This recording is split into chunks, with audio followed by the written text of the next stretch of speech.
The views and comments expressed on the following radio program by its hosts and their guests do not necessarily reflect the views of RMCOnAir.com or its affiliates. Listener discretion is advised.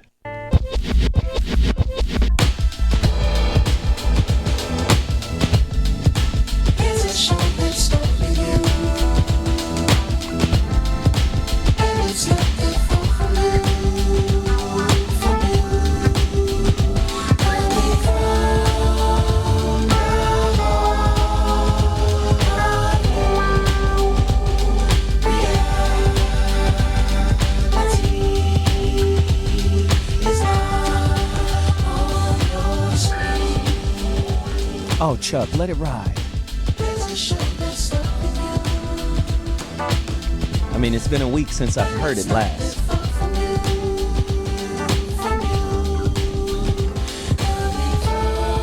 Ladies and gentlemen, back in the building another Tuesday, the So What Morning Show, off to yet another great topic. We got, listen, this week's show is going to be a little bit different.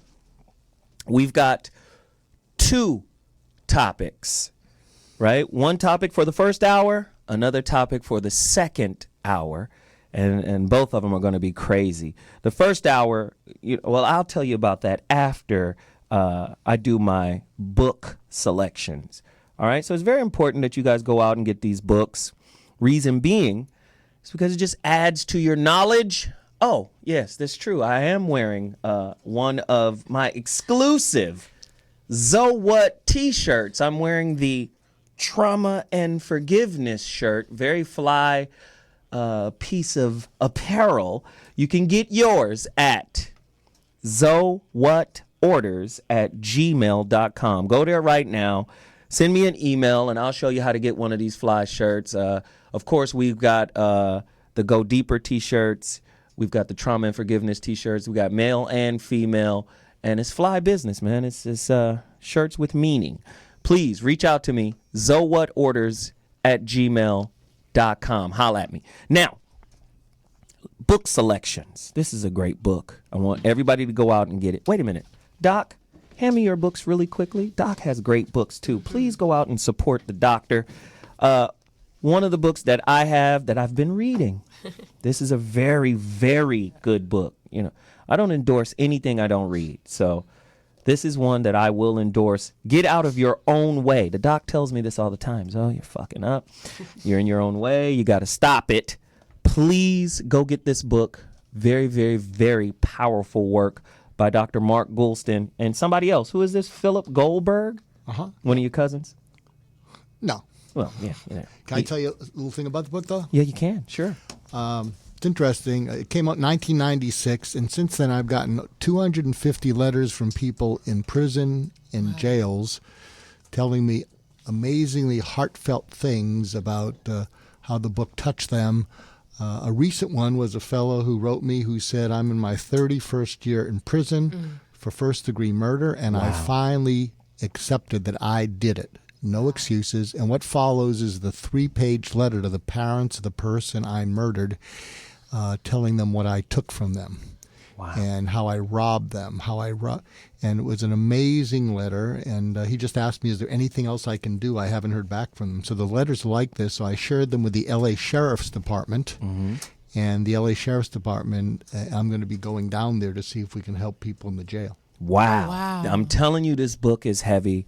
Please, please, please go support the doctor. And, of course, he has another book. I got to promote all of it. Just Listen by Dr. Mark Goulston. Forward by Keith Ferrazzi.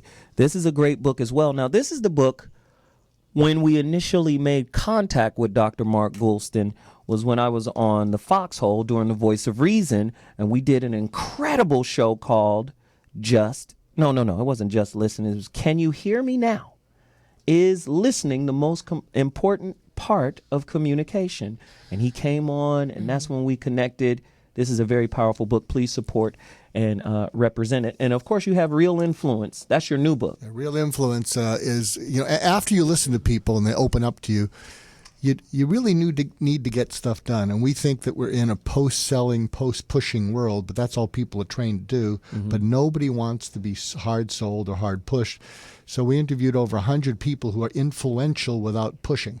Wow. And we identified what their secret sauce was, and so that's what Real Influence is about. And it's a great book as well, man. Go support him. Is it still $2.99 on Kindle, or have you jacked up the prices? No, you people missed out, so just you got to go pay the rack right now. Yo. It's all good. Please call us, 323-965-1600. More books. Here's a great one. Mothers, Sons, and Lovers. How a man's relationship with his mother affects the rest of his life. Michael Gurian. Gurian is Gurian. Mothers, Sons, and Lovers. How a man's relationship with his mother affects the rest of his life. A lot of people on Facebook and Twitter have been asking me to do this topic. This is one of the topics we're going to cover today. Here's another one. I hate you. Don't leave me. Understanding the Borderline Personality. Great book. By Hal Strauss. It'll chill you to the Right? bone. The book is called I Hate You. Don't leave me. Understanding the Borderline Personality. Crazy. Now I have another one, man. This is nuts too. Fire in the Minds of Men. Origins of the Revolutionary Faith by James H. Billington. Now, understand this book. This is a book about social engineering. So when you hear a lot of people, the conspiracies and stop with the conspiracy, listen, not even a gnat can poot in this society unless it's sanctioned. I'm just telling you, here's a book that the Bill Clintons of the world have read and have understood and have assimilated into their worldview. You got to upgrade your thought process. Fire in the Minds of Men, Origins of the Revolutionary Faith. Here's another one. An Adult Child's Guide to What's Normal. Right? I like that. Right? You like that one too, right? John C. Frel. I think that's how you spell his name. Friel. Please check that out. Here's another one. The Emotional Incest Syndrome. We're going to talk about all of this monkey knuckle going down today. Joe Robinson, J.O. Robinson. The Emotional Incest Syndrome. What to do when a parent's love rules your life. There's a lot of people out there that can't do a damn thing because mama didn't sign off on it. Even when you married, they picking who you supposed to be with. Love don't mean nothing. I got to be happy in your relationship. Somebody call us, 323-965-1600. This is a damn travesty. We have another one. When he's married to mom, how to help mother enmeshed men open their hearts to true love and commitment. I mean, there's a lot going on out there. Somebody better help us. Somebody better help. And here's one, my final book. Stalking. When I tell you this book is so damn heavy, like books are all over the place in terms of topic. I know it seems like we're on one topic, but we're not.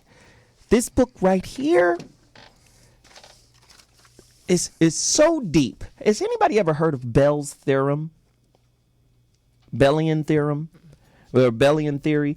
What it is Yes. There's a scientist, his name is Bell, last name. The dude found the mathematical equation that proves, right, that everything is everywhere at one time. Right?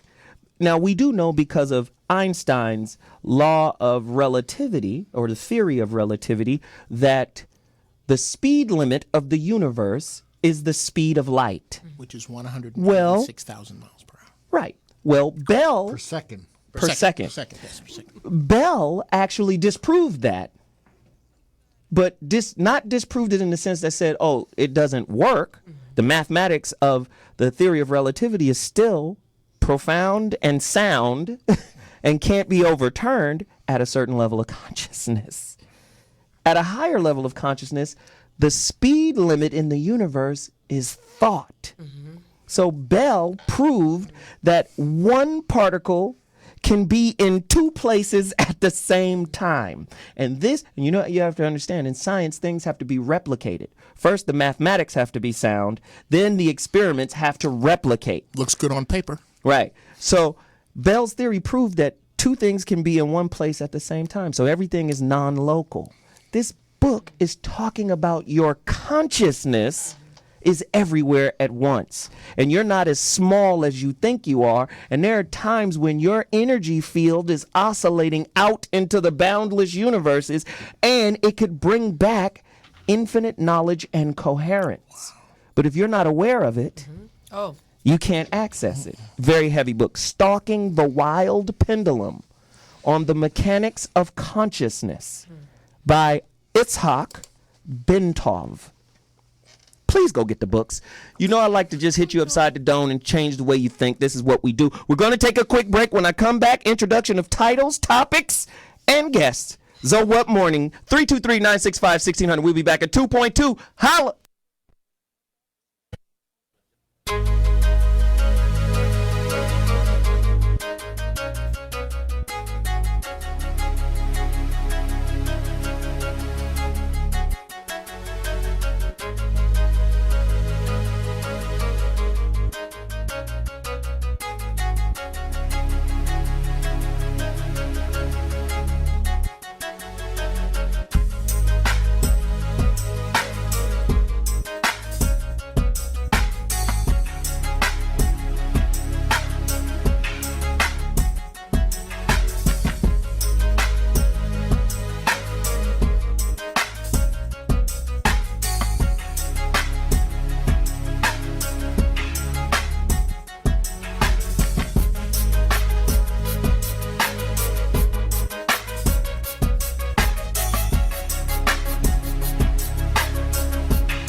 Candy cane. Oh my God.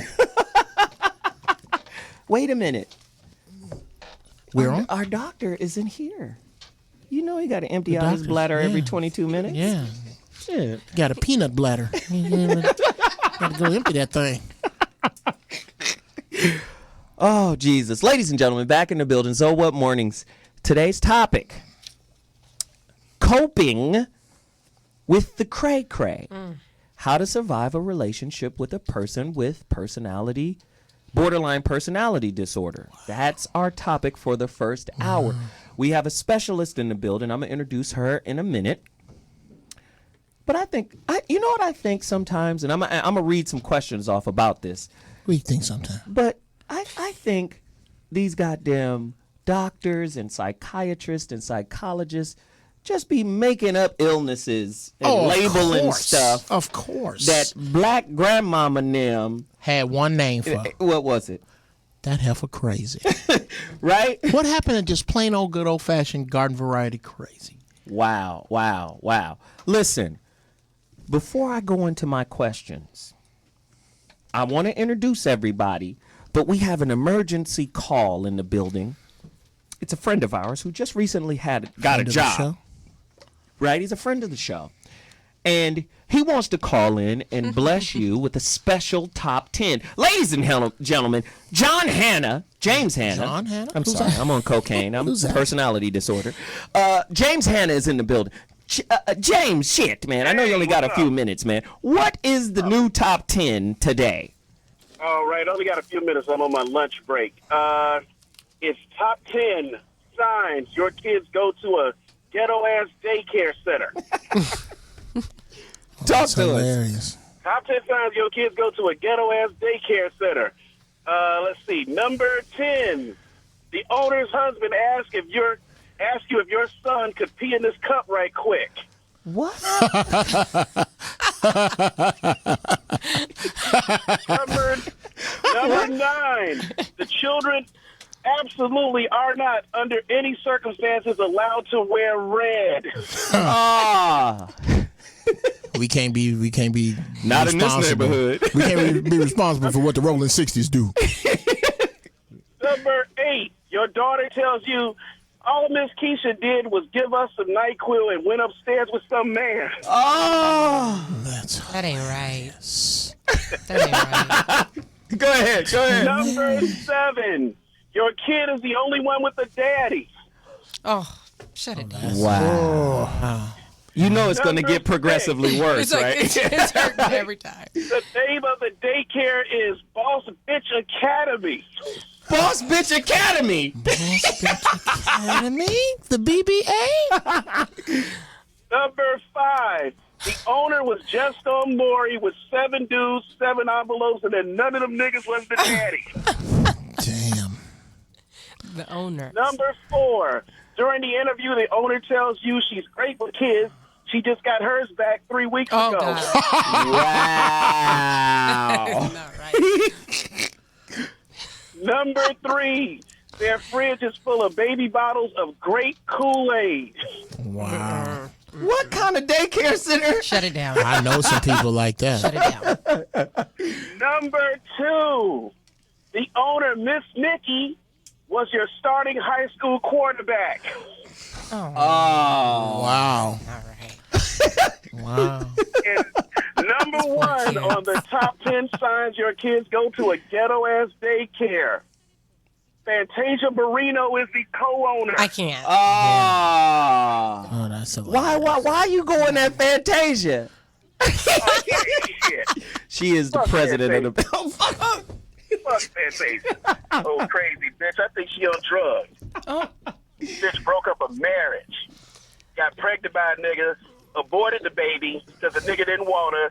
Tried to kill herself. Oh, Lord. Knowing she about to leave a daughter behind. Then got pregnant by the nigga again. And then when she had her baby, she upset that her baby don't get the publicity that fucking Blue Ivy gets. Like, really, bitch? Are you serious? Right. You put it like And that. then she opened up a Timeline. daycare It center. is like that. It You is lay out like the that. timeline. And then she It's pretty opened up right. a It is like daycare that. center. Oh, God. Hey, man, I really appreciate it. Thank you for the top 10. Don't get Man, fired. No problem. No problem. Hey. Let's get back They to give work. scholarships. I to hope that? your boss don't listen to this show. Right. But will we? Go ahead. I'm sorry. No, go ahead. Go ahead. We just trying to send you off with a good thank you. That's all. All right. All right, Well, y'all brother. got the show, and I'll holler next week. Holla back, For player. sure. Now, would somebody consider someone like Fantasia, like people who do crazy shit, is that personality, borderline personality? What exactly is it? Can we get a definition? Oh, let me introduce my guest. I'm sorry, before I even go into that. Jeff Brown, What's up? comedian What's up? extraordinaire, intellectual, irritant, just all around great dude, smart guy, very, very, very funny. Let's keep going. Dr. Keep Mark going. Goulston in the building. And our special guest, Thea. Tell him. I really love this woman. She's a good person. I don't even know her. I love She's her. an HBO deaf poet. Beautiful. Right? She was on TV One's Versus and Flow. She's a marriage and family therapist. She has an upcoming book, Memoirs of a Mad Woman. This is true, speaking from experience. No, You know what? She's great. No, she's great, people. Upcoming 12-week course, Women and the Mic. Which mic is she speaking of? 323-965-1600. Speak to us, brothers and sisters. And also, you can follow her on Twitter. She has a website. What's your name of your website, honey? TheaMonier.com. Yes, TheaMonier.com. You got to support her. She's dope. She's here to talk to us about the cray-cray borderline personality disorder. And, of course, we got Dr. Mark Goulston. Tell us, what in the hell is this fancy name that all of you psychs come up with to make us feel bad about ourselves? What is it? Well, borderline personality is one of several personality disorders. And the reason we wanted to discuss it today is because it's coming up a lot more, I think, in the news. Like, I think things like the Jodi Arias trial and situations like that brought that up. And I feel like it's important to explain it, because if not, then people start running around with mental health diagnoses like, oh, he's not, he got ADHD, or she's bipolar. Yeah, and they say a lot of that stuff. They don't really understand what it is. And personality disorders are particularly difficult for everyday people who are not trained to recognize a diagnosis, to understand, because you just think that's just how they are. That's just who they are. It's so deeply enmeshed in that person's development that it's difficult. So a lot of times when you run into somebody this rigid, this difficult, this So are we just saying rigid people and difficult people have a disorder, a mental problem? Not all of them, but let's give an example. I was going to say, where's the line where we Let's go, give an this nigga example. crazy? Because I like I said, I don't like people to run around and then be like, they'll leave the show and be like, oh, I know like 50 borderline people. That's And what I'm saying. Like, we're going to prevent that. yes. That's why I like cray cray. I know it ain't right. It ain't like the clinical term. However, I think people understand that because when you break it down, like what these behaviors are, they're like, oh, I might have done that, or I know somebody who has done that. So we'll use a classic situation. Okay. Usually you start to see these things escalate at a breakup. So rejection is a huge trigger for someone who is struggling with or suffering with borderline personality disorder. That's what's wrong with dating actresses. They get rejected all the time. They bring that 323 crazy shit. 965 1600. If you think you're dating somebody that's cray, call us right now and share your story. 323 965 1600. Thea Monier, go. So let's say, okay, during the relationship, you might have picked up on different things, very temperamental or, very judgmental, very controlling, things of this nature. However, once you're trying to leave this type of person, this is where you really see things flare up because rejection is such a huge You think you trigger. leaving, huh? You think you leave. You think you going You somewhere, think you huh? leave. And this is I think women have been educated somewhat in some of these things, like even some of the narcissistic characteristics, because we're very aware now of domestic violence and how that affects women. So we look out for these signs of controlling personalities, of isolating, or a lot of deep neediness type of things. So women are more so programmed to look for it. Not that we don't still get involved with it, we definitely do, but the information is more available. I really look at men as the ones who really don't see the signs. And I think part of that is, I'm just going to be honest, keep it real with you. Can you give me 3 signs before you make that point? Yes. So 3 signs that you're already dealing with a something. cray. Like, what So- does that look like? One feature is very rigid thinking. So, we all have our opinions. We all have, what we feel about something, what we don't. But most of us are reasonable to the extent that we can entertain some gray thought. We can entertain like, okay, that's a possibility. That could happen, maybe under those. Usually this person is very absolute. Black and white. Black and white. Always or never. You never do anything for me. Really? You always do that Right. to me. That's the phrase, Whether yeah. or not that, and that's completely inaccurate, but that's what you're going to get a lot of, There's also what I found is a lot of sexualized behavior. There's a lot of discomfort with intimacy later on. The further you get into the relationship with the person, the closer you're supposed to get, the more you're supposed to know. But remember, this person is terrified of really being known Open. and exposed and vulnerable. So the closer you get in there, the more you're going to experience some form of rejection. However, that may be very different from when you first met them and they were like freak of the week. Wow. Because freak of the week was what got you here. What got you there? Yeah. Right. What got you here in the situation. I just think I've seen in some parents that I've experienced, they'll very, very controlling of the situation. So if they feel like they cannot manipulate the situation, they will use a lot of outside forces. So they will we're going to go to the highest boss's boss, quote back to you things that are like from a handbook, just try to really force, their control. They don't like to be in control of the situation at all times, whether it's through manipulation or ever. They're not comfortable not being in control. So is a person with borderline personality disorder, are they dangerous? Are they potentially dangerous? And what's the difference between someone suffering from borderline personality disorder and the run-of-the-mill relationship loser? What's the difference? Well, I think. What do you? Yeah, I mean, yeah. What's the difference? You just ain't. Yeah, what's the Be a difference between that and loser. you just ain't shit? why do you gotta- Some people just ain't shit. why do you got to be a loser? I think there are people who have difficulties and challenges in relationships, but they're able to move on from it. They're able to go on to form other relationships. They have a difficulty going on to form other ones? No, someone who has borderline personality disorder will have difficulty forming attachments. So that's part of why there's such a control on the attachments they have. Now, there will be other seemingly But that's attachments. why it's crazy then. Right. Because that sounds oxymoronic. It is. And it's very, like- can you imagine being in that relationship with that person, trying to figure out what will make them happy, what do they need? So it's, I don't want attachments, but I'm attached to the attachment I have. It's, Now This stay I hate attached, you, but I don't hate want you, that shit. leave me. This Wow. sound like the lyrics Hate you, to don't Prince, leave me. Strange Relationship.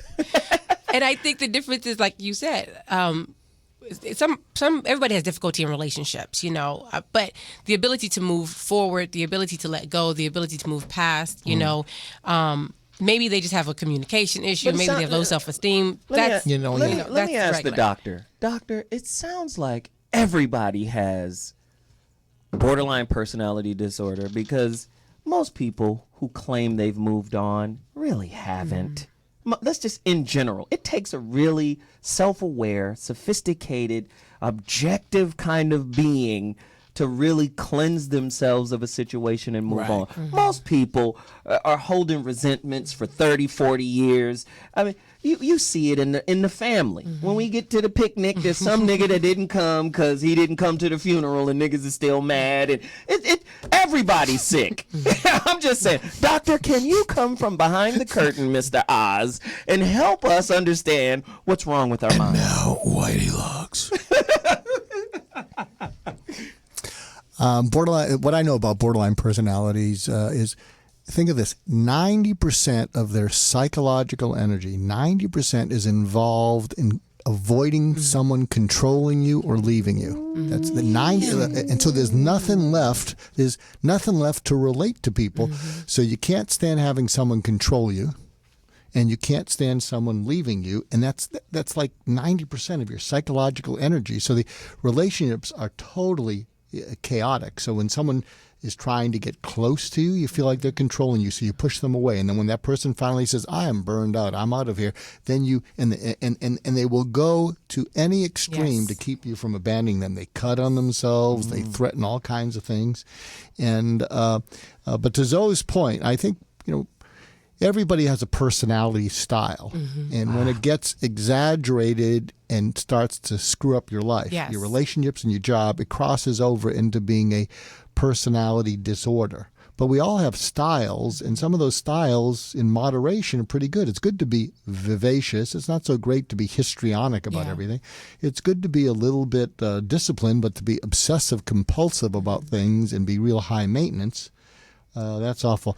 But in general, don't most people, in general, not everybody, some but all, some but not all, don't most people lack the balance between that? I think the other element is under stress. So borderline personalities, life is under stress. So all of us under stress can act up. I make a distinction between stress and distress. Stress can make you strong. You can keep your eye on the prize, but when it crosses over into distress, your eye is on getting relief, and you will do anything to gain relief.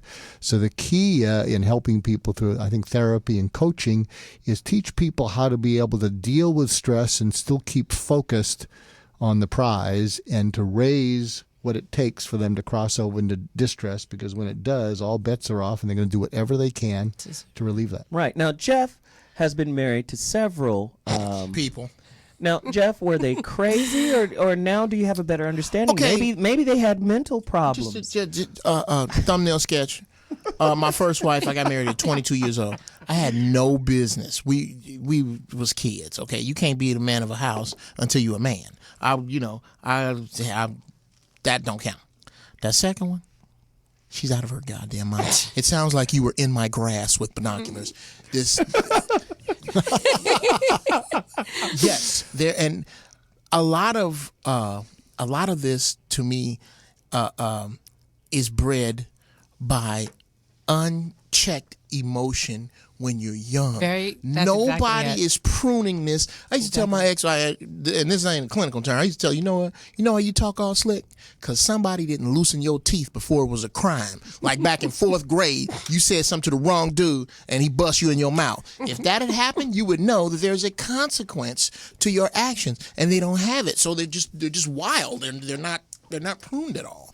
Yeah, what the doctor said is perfect. Like, the distinction is impairment and functioning. Can you function on a job? Can you function in a relationship? Can you function in your life? So we all have it, but it's when it crosses a certain line that it becomes a mental health concern. And like you said, what I found in the people that I've worked with that showed signs of this disorder, it was some sort of early childhood trauma that went unresolved. And that can happen depending on cultural norms or family culture.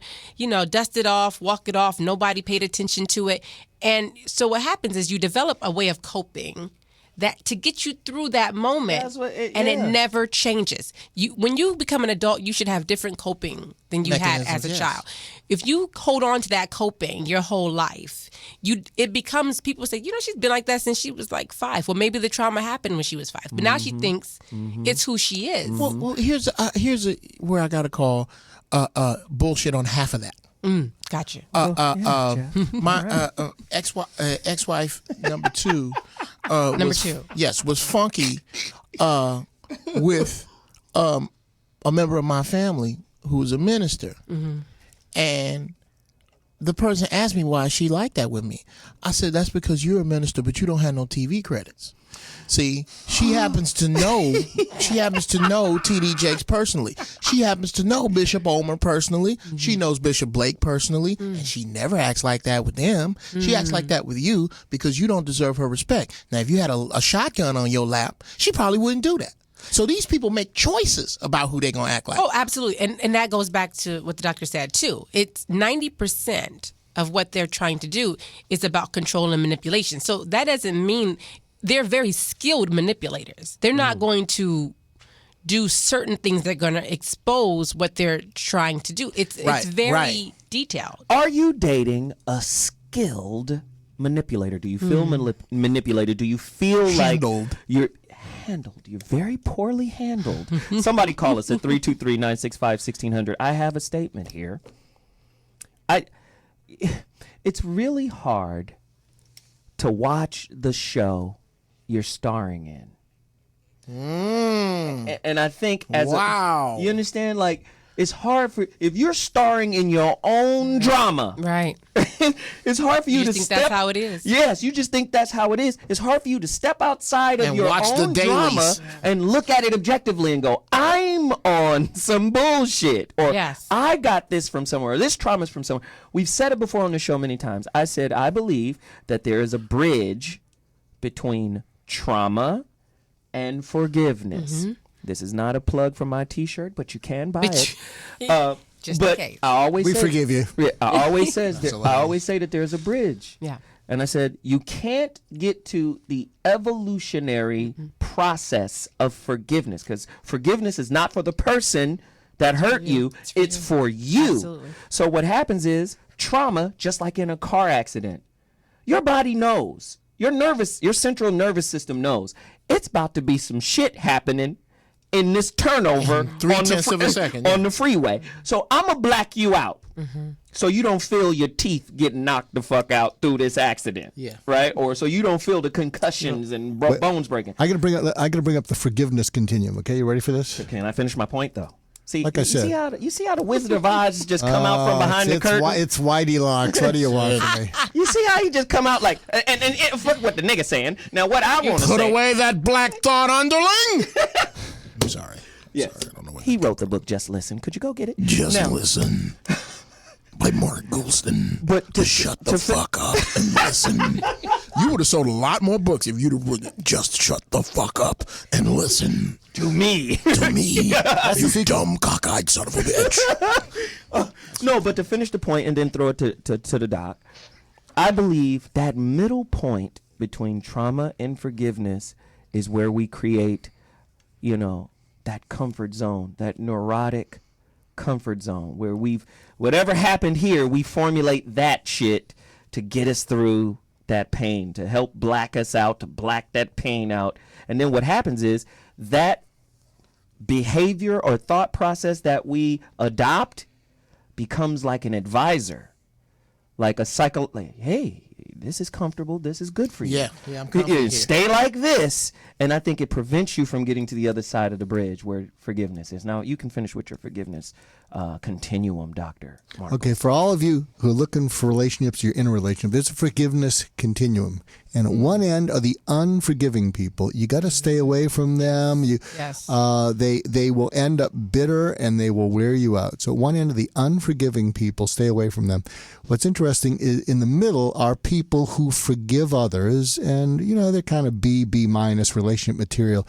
But the real top people are the people. No, the top people of the forgive are the people who ask forgiveness. Wow. Oh, And if you're not, and if you don't have someone who asks for forgiveness ever, that's going to be a relationship challenge. Oh my God! Yes, the And doc that talked actually about makes this before. He talked about it if you're unforgiving, there's a sense of ego and entitlement, and I'm holding this, and resistance and resentment, and all of these things make you less relationship material than it would if you were open to forgiving. And Absolutely. You can't take anything else in. And Right. one of the features, you asked for several features. Another one is no accountability. No matter what you say to this person, no matter how the evidence stacks up, they will not accept accountability. Why? Accountability means I have to own it. If I own it, I'm responsible for it. If I'm responsible for it, I might have to change it. If I change it, I have to deal with it. And that means I have to look at the pain. I have to look at what I've caused. I have to look at the destruction. You asked if they were dangerous. An unaccountable person is very dangerous. An unforgiving person is very dangerous. They can go all the way and never look back at what they've done. Oh my Lord! And that is scary. Oh, That is very scary. If you cannot say that's my fault, my bad, please forgive me. I'm a You're done. co-creator of whatever I experience. I'm not totally responsible, but I'm totally responsible for my contribution. If it equals 5 and the thing was 3, God damn it, I got to be 2. I'm part of the equation. And when Shit. I do therapy with kids, adults, I do all ages. I don't care if the child is 5 years old. I teach accountability. I teach it, and I teach them that once you own what you do wrong, you can own what you do right, and you can feel good about that, and you can feel proud of yourself for that. But you own your shadow and your light, and a person who can't do that is capable of extreme destruction. And they cannot make attachments. You will be an object to them. You will be a means to an end for them. Always. We've Just got a not- part of caller the on the plan. line. Caller, you're in the building. You have something to share with us? Speak on it. Yeah, it's me. What's up, man? You on? Who is this? It's Chi-Town from Chicago, man. Chi-Town from Yo, Chicago. the city. Where'd you go to school? Where'd you go to high school? Oh, man, I moved around a lot. That's why I was born and raised, though. All right, my man. Still 12, yeah, man. Hey, but y'all switched the topic up so quick. Y'all on accountability and forgive people who forgive now. But I wanted to go back to that being a skilled manipulator point. We overlook that to approach these women as men, we have to manipulate them. Even if we're not, we're trying to get, but we have to come to them with, I'm better than you, or I have to get through your 16 no's and get you to say yes. So we have to learn to manipulate the women because of the dynamic of the relationship. So you're saying women respond better to lies than they do the truth? Not necessarily lies. You just got to give them, you got to invoke an emotion. He gave you an out. I'm talking to you like an interview. Chi-Town, I hate to stop you, but Zoe gave you an out. You sound like the 48 Laws of Power right now. And I hate to cut you off, but I'm gonna have to vehemently disagree with the fact that that's what you have to do. That's what you have to do if you choose that particular road with that particular type of female. Okay, there are women out there. They are rare. They are hard to find, but there are people. They're on the far end of the bell curve. Yes. Okay. If you Same for men, though. okay, Same once for you men. get your brain, you gotta you strive. How old are you, Chi-Town? I'm 25. Yeah, we Oh, go. yeah, there we go. Absolutely. That's it. Okay, I'm out first. there fucking like crazy. Yes, I know I sir. need to stop by. That's right where I was going. First, you must wrap your brain around this. These two concepts. One, every woman comes here with a vagina.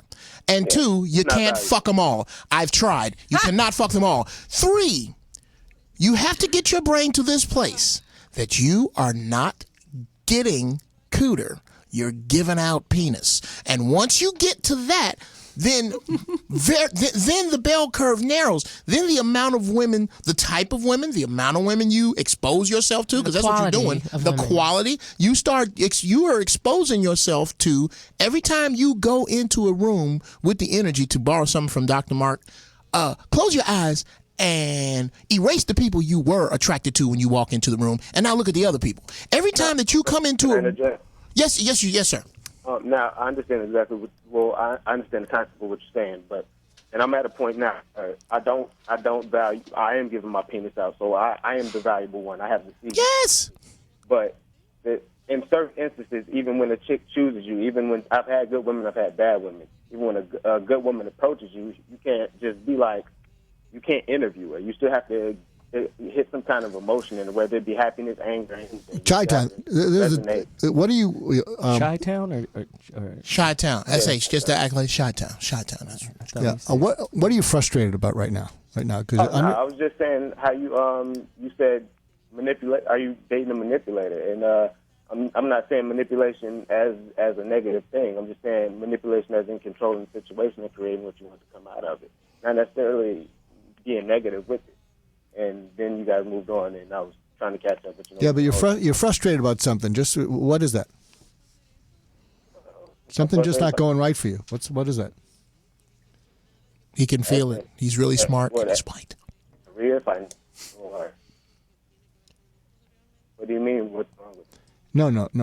No. You're frustrated. If you're willing to open up, we all get mad. You get more relief out of this conversation. But what are you frustrated or mad about? In life, well, if we're going deep like that, this is the So What show. As a young dude, you don't get appreciated as much as you should when you put your time into something, because people don't expect. Wow. There we go. So, and this goes deep in the family. So when you're you set yourself up at a young age. Like, I mean, I made bad choices. I was banging. My head was broke off, whatever,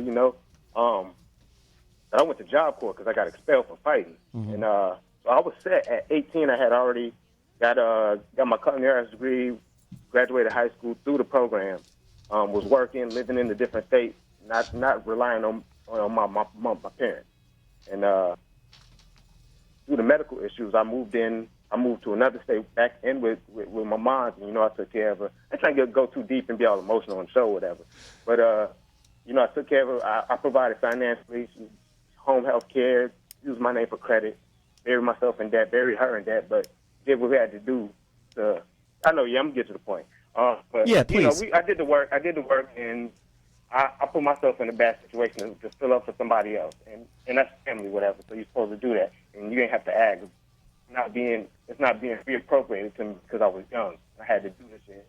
It threw me off. Like, now getting back to it, like trying to set myself up, you're expecting more of me, but you're not allowing me to recover what I lost initially.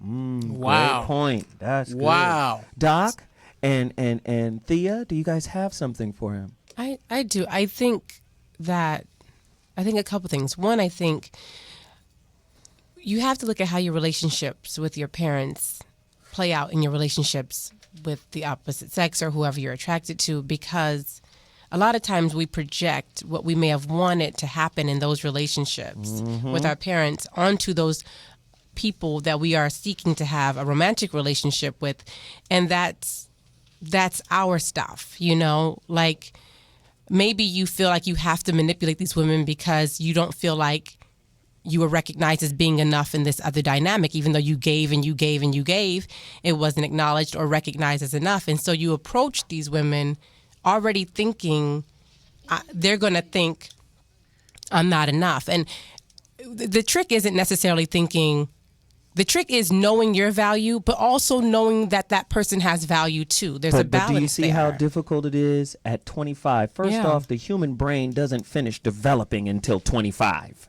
Right? It's still a kid brain at 24. It's technically. It is. And it's hard for you to objectively see, right, the television show you're acting in. Yeah, it's hard. Your life is a show, and it's hard for you to be outside yourself and go, wait a minute.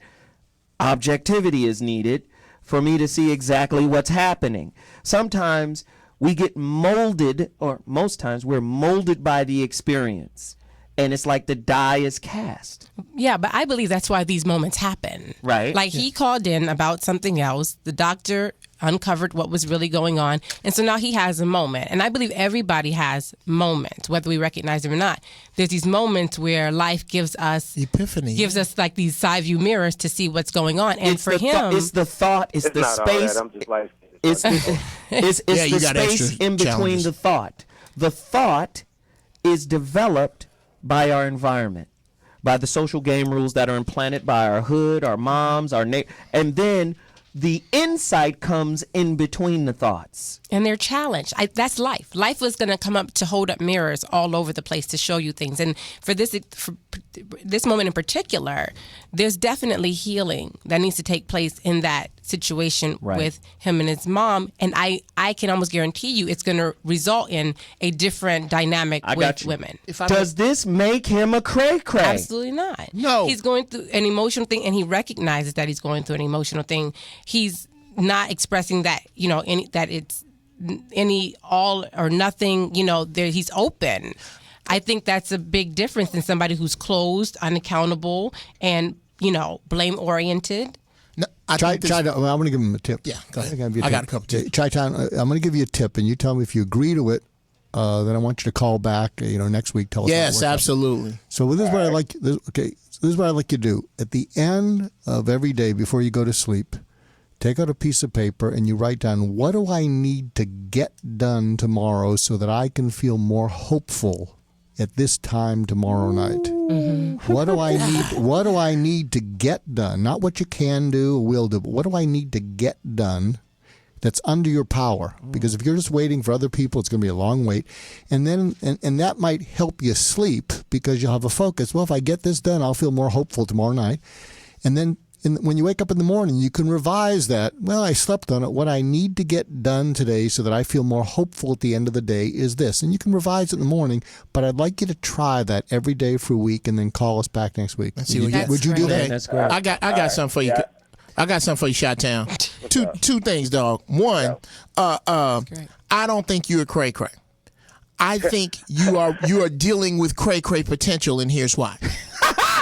Because your concept of manipulation, the universe is going to challenge that each and every day, with a little bit each and every day, a lot with each and every relationship. If you galvanize yourself to this concept of I have to manipulate and you won't let it go, the universe is going to beat the living shit out of you and turn you into a cray-cray. But doesn't this happen a lot? And we have some professionals here. Let me bring it back to the topic before I got Okay, run the show then, Chi-Town. I'll tell you what. I was about to second. say goodbye to you, Let's nigga. get Zoe out of the way so you can get what you need done. What the fuck is going on? Hey, Jordan, sit down. Right. BJ Armstrong wants to go in. I watched they try to sit on hold and I didn't want to just hang up on y'all, you feel me? I mean, I'm listening to the show and everything, but I got other shit to do, too. Well, finish your thought then. Well, let's not let us keep you with our little show then. Grown man. Right. I was just going to say, like you said, I'm at that. My brain isn't fully developed there as far as an adult mentality. Well, it is now. You're 25. Stop making excuses. Don't use my shit as an excuse for you to stay where you are, okay?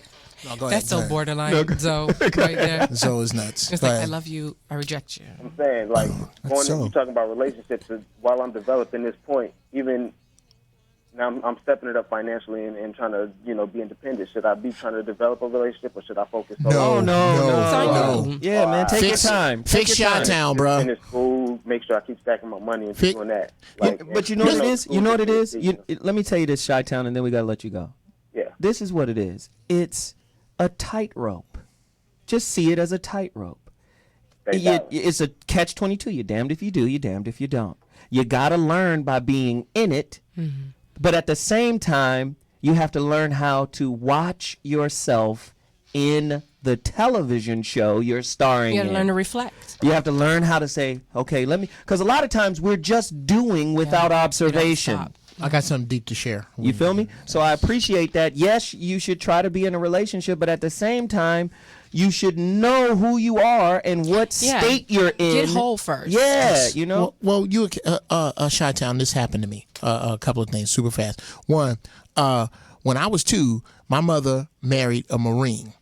This dude was a fucking tyrant. He was horrible. He used to beat my mother. He used to hide my toys. Took the pedals off my bike so I couldn't fucking ride it. Told me I would never, ever, ever be able to be a Marine because I didn't have what it took. Now, when I was 18, I could not wait to join a branch of service. Guess which one it was? The Marine. The Marines. I went off to the Marines and I met a girl who had a 2-year-old boy. I could not wait to marry her in order to be better than the dude I was exposed to. Right. And I was basically trying to rewrite my mother's script instead of living my own damn life. I got the same story. Yeah, a lot of But cats. hey, Shy, let me just say this, man. Seriously, in all truth, we appreciate you for opening up, for calling, being vulnerable, sharing your situation. I know we make jokes or whatever, but the reality of it is, I watched the show, man. It's all good. yeah, man. The Yes, reality and of it please is, call back. the reality of it is, the quality of your relationship is predicated on what the self work you've done. Like, if you have done no self work, the quality of your relationship, chances are, is going to be a little shabby because a lot of shit is just going to be popping up unbeknownst to you. Woo. You see, so we appreciate you, man. Just continue to work on yourself. Thank you for the call. And that's what it is, because that 7-Eleven ain't going to open itself. Now, what we're about to do is take a quick break. And when we come back, we're going to finish up this topic. And then we're going to go into Mama Nim. Mama Boo. Oh, shit. Are you married to the mom? Not the mob, but she acts like the mob in your relationship. 323-965-1600. When we return, that's what we gonna do. Holla!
Man, are you dating somebody with a borderline personality disorder? Is that bitch crazy? Is there a difference between bipolar and borderline personality disorder? They're completely different. And how can you tell the difference? And what role does the younch, the yogurt box, The younch? play God. in the crazy? Did you actually call it a yolk? That is one of the most The yogurt Wonderful. sticky Yes. things I think I've ever No. box. The butter churn. You must not like factory. yogurt. I'm just saying, does I eat me some yogurt. You know. If you know what I'm saying, and I does think you do. Does sex play a role in being with the cray-cray? I think it does, and I think this is why men have a bit of a different challenge than women. When a woman's in a situation where she's uncomfortable and dealing with these sort of personality traits, you know, that makes us more closed off. You know, that makes us more like, I don't want to. I have no interest in. Purely speaking However, from your wait a own minute. soulful, However, grounded, wonderful place. I think that with men, here's the thing: when they start to catch on to those cray-cray traits, the cray-cray offers sex, and so I think men get thrown off. I know. Yes, because Men we're get not thrown thinking off. about No. mental disorders when we're leg deep.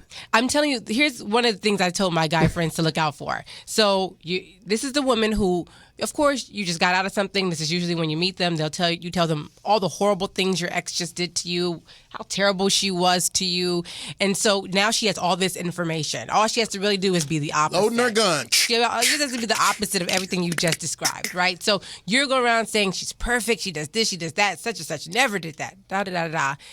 You just gave Sex her a life map. is great. Yeah. So here's what happens. The first time after you have sex with this person, they're going to slip up for a moment because they feel a little more vulnerable, which is scary for them. But they're going to say something like, our kids are going to be so cute. Or, I can't wait till we get married. Now, you didn't say all that. It's a little early for It's that. a little early for that. Yeah. But you're going to hear it and you're going to be like, and you're gonna try to back out. Like, You I may not love you answer too the early? calls. Yeah, you may not answer the calls. Run, Forrest, run. But what's gonna happen is if she calls you at midnight and she tells you to come over, you're gonna come over. Yes, we and will. each time that you go over, you're gonna be more and more and more in the clutches of the cray-cray. Okay. So I think for men, there's they have to get out of that mentality of losing objectivity because sex is on the table. But sex is on the I know. table. Like, Jesus. I just say think Jodi Arias. Like people say, how does she overpower this big guy? I'm gonna ask you something, and this is very personal. Oh dear. And I Is really, it- you do does not it involve have to yogurt? answer. Yes. Oh, God. You do not have to answer. Okay. Okay. Have you ever had any crazy pussy? No. It is. Oh, my it's a Lord. delicacy. Oh my sweet Lord. Let me tell you something. Jesus. Hood rat cooter is unbelievable. It's I'm telling you, you see colors, it's like a Skittles commercial. Is it? It is unbelievable, and that is what the problem That is. is what the problem is. I'm Because telling you, that- God is If that cruel. gets pregnant, It's tighter than it's a gonna voice be box. on like It's- popcorn. Oh my God. It's tighter than a Japanese parking I space. can't. I'm trying to tell you. It's unbelievable. I mean, you, Doc, I'm looking at Doc Doc. will tell you. Wait. I gotta ask you. I gotta ask Doc you will guys tell something. you. I gotta ask you. Something I hear. No, something I hear from women a lot, and you tell me if this just isn't a problem. But what a lot of women will say is, it's amazing. You date a guy, and he's got the hots for you, and he will make all kinds of promises that he has no intention of keeping. So he will tease you with this future. He will say, "Oh, this is amazing. I've never felt this way before. Oh, I could be with you forever." And then when you try to collect on any of his promises, like, when is that going to happen? And he says, "Stop being so pushy. Stop being so controlling." I mean, I think there's equal responsibility in how people, to go back to Chi-Town, manipulate each other. I call that the Listen, verbal could- I don't contract. know That's about the that, verbal dude. contract, Right, though. but couldn't you be fucking nuts to be teased by a future? Okay, no. with a dude you know, God ain't this damn. dude telling you he No, gonna no, give no, you the no, world no. driving And a most 78 women- Cutlass. No, women are most looking for their women know. future. That is called the verbal contract. That is exactly what that is. This is what it is. And Most women this is know. for the ladies. No, they need to know. This is when they will say any and everything except those commitment words, like we are monogamous, we are boyfriend and girlfriend, we are engaged. They will not say that. They will say, you are the best thing that ever happened to me. You know, I've never felt this way before. I want to see you all the time. They will also hint like, you know, I'm just not quite ready. I want to have everything ready for you. They will say everything but the words, because as long as they don't say those words, they feel like they cannot be held accountable. So when the woman's cooking, she's changing her behavior and her actions according to these things that are being said, which we have to not do. We have to make sure that they say it before we start to do it. Listen. But we will do it, and that is the verbal contract. I am tired of women being duped by ideas. It's like men are fucking car salesmen, and you know good and damn well this is a lemon. You can see that you can smell like lemons. You can smell the this citric nigga odor. smell like pledge. But here's that pussy. I'm just saying. Oh my God. Okay, you earthy, grounded, beautiful Erykah Badu looking. I bet you got a bag of oranges you just be rolling around with. Bro, but you are just so. This is my problem with what you. Okay, let's do this. Say it. I'm ready. Okay, I refuse to believe that there is one or many super slick 007 ass dudes walking around that have something over your God-given intuition. That's what I'm saying. Okay, I no. refuse I to always say believe this. that. I agree. This is what it is.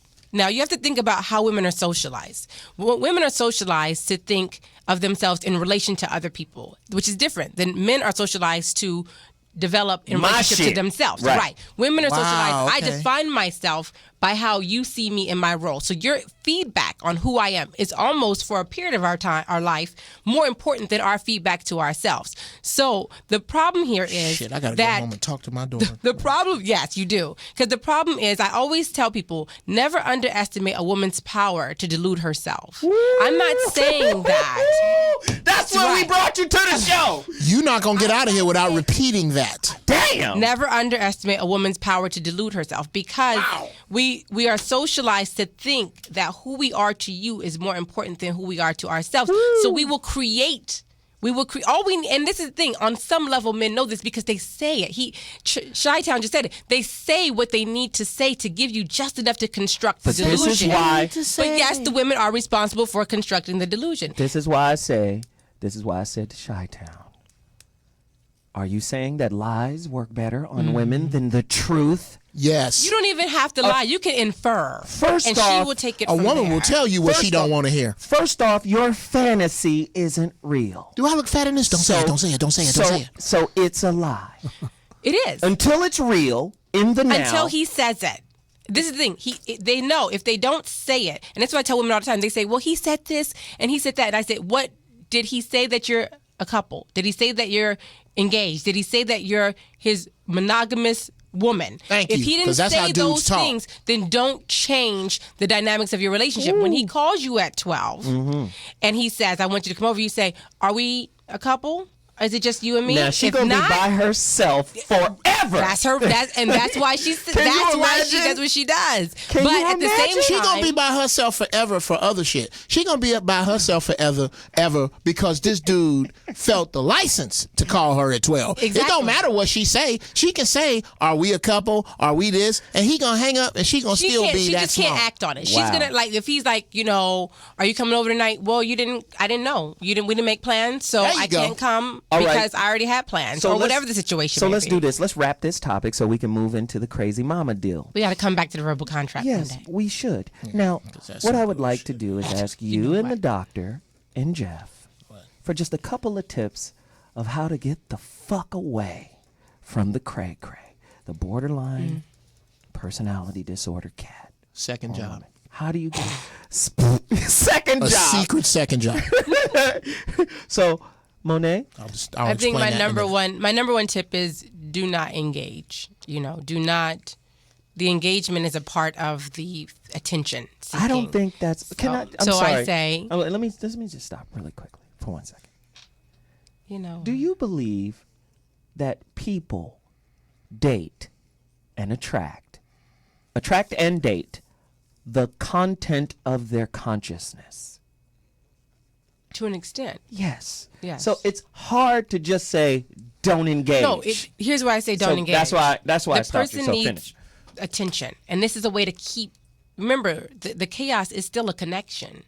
It's still a connection. Anything that feels connected, any energy is connection. So not engaging, to take it deeper, Zoe, like you like to do, then you have to disengage from that part of yourself that related to That's that. what to I'm that asking cray-cray. for. Yes. So you have to shut down that part of yourself and then shut down your connection with that person, because you really do have to become a different person to not deal with that person. So if you become a different person, would you then magnetize a different kind of person? 100%. That's where I'm at. This is what I was trying to tell Chi-Town. Okay, you are trying. I had to tell another comic this. How come I keep sending my tapes out and these clubs won't book me? Well, it is because you have a lot of potential. You are trying to become, and I see the cake that you are going to become. I see the icing. I see the candles. But right now, you just eggs, flour, and oil in a goddamn bowl.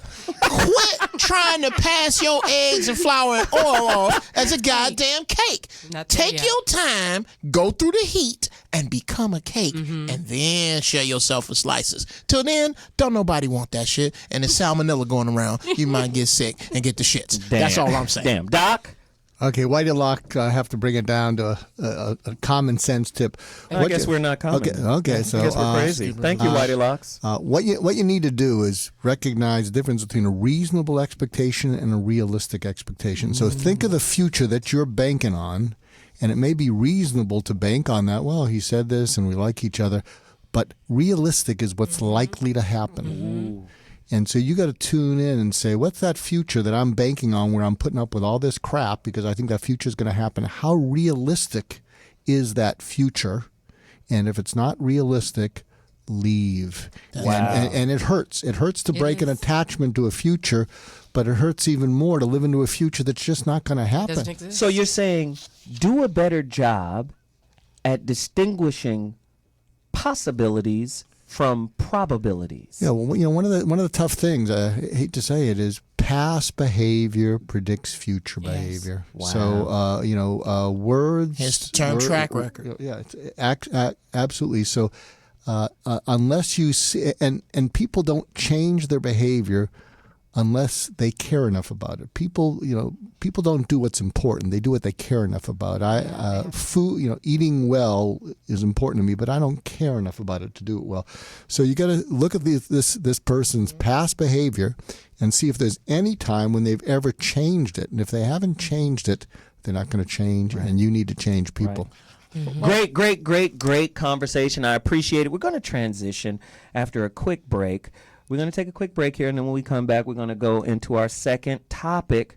We're going to talk about how moms just got all the power in your relationships. Maybe you guys are experiencing some in-laws like that, where your mom is just dominating the whole get down. Been there. And maybe you guys can talk about it. 323-965-1600 is the number to dial. When we come back, second topic, second hour. So What Morning Show in the building. I'll talk to you guys in a moment.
reason. Cray cray. Oh, I love this track. Girl, it's Please let it ride for a minute. This reminds me of the Girl, Foxhole. you so cray cray. Sing it, Jeff. her Why about you herself. smash all my windows out? Why you set my dog on fire? Why? I just said I was going to my sister's house. You said you was gonna knock that bitch out, and you don't even know her. You didn't even show her that me and you was together, baby. Why you cray, baby? You're so cray. You're so cray. I need a restraining order. Cause this bitch is cray now. Oh, she crazy. Fucking Hal Green over this motherfucker. Hal Green. Wow. Woo, Jesus. Whoa. I'm crazy now. Hey, I've had a lot of people, man, reach out to me and ask me to do this topic when when and how they word it is, that woman, her son is her man. You know? Wow, You know what I'm saying? Like she done put that shit on this poor child. Right. She treating him like he her dude. Right? How many of you guys experienced that? That enmeshment shit. He can't think for himself. Mom is dominating everything. She's treating him like, well, since you know what I'm saying? Since it never worked out with any of the dudes I've been with, right? And it's never been my fault that it didn't work out with any of the dudes. No I'm accountability. going to treat him like the one dude who will always love me. And if he start loving somebody else, now it is that problems. girl is cheating on his her mama. shit with her. Wow. So the second hour topic, married to the mom, how a mother's love can ruin a son's future love life. Absolutely. Do mothers label the fear of letting go of their sons as overprotection? I'll just call it overprotection. I'm protecting you, nigga. I can see what type of woman she is. I wouldn't date her. You know what I mean? I know women. You hear a lot of that too. I think it is, and I think again, it's just like everything we talk about. It's about moderation. You know, most parents are protective. You know, are they sabotaging relationships? Are they Behind the secret, the hidden hand. like on some Love and Hip Hop? You know, like that. It gets real. Like that's where you have to ask. Like, are you overreaching? Are you preventing this person from developing socially and emotionally like they should be?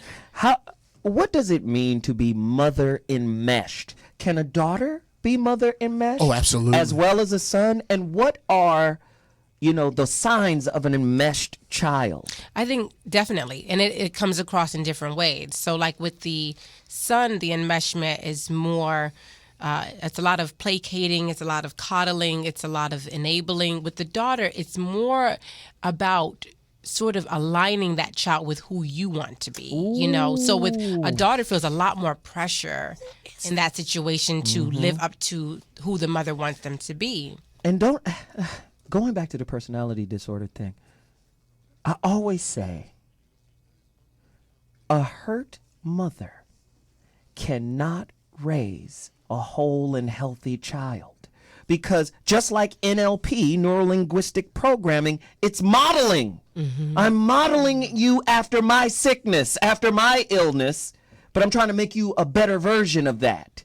I think that goes for both, and I think that goes for both parents. I know here we're talking about mothers, and I particularly have a certain standard for the mothers that I work with and women I work with. I always tell people that there's this verse in Proverbs that says, a wise woman builds her home, a foolish woman tears it down with her own hands. And that hits me real hard every time. And I use that. I use should that have a come in lot a Chevy. because women are very powerful. Like we emote. And if you ever seen Daddy have a bad day, Daddy can have a bad day, sit on the couch, nobody really tripping. Just leave him the fuck he'd be alone. like on his own. He'd be Yeah. good. If Mommy have a bad day, Everybody eventually having a bad everybody up day. in there gonna have a bad day. burning I'm this gonna motherfucker If you spew don't this own shit that- all over. Exactly. If you don't own that, if you don't own that, if you don't recognize that's what you have the power to do, you don't recognize what you have the power to create either. And so I think you do see a lot of that. A lot of that play out. I always say, women control the home. 100%. They're the Absolutely. the heart, motherfuckers the do not- emotional tone of They it. don't understand. Absolutely. If a woman can change the dynamic Yes. of the home, and if Yes. she's burnt from the inside out, Yes. we're done in Yes, this motherfucker. we're done. Yeah, without a woman, all your house is a place to damn stay. Okay, a woman.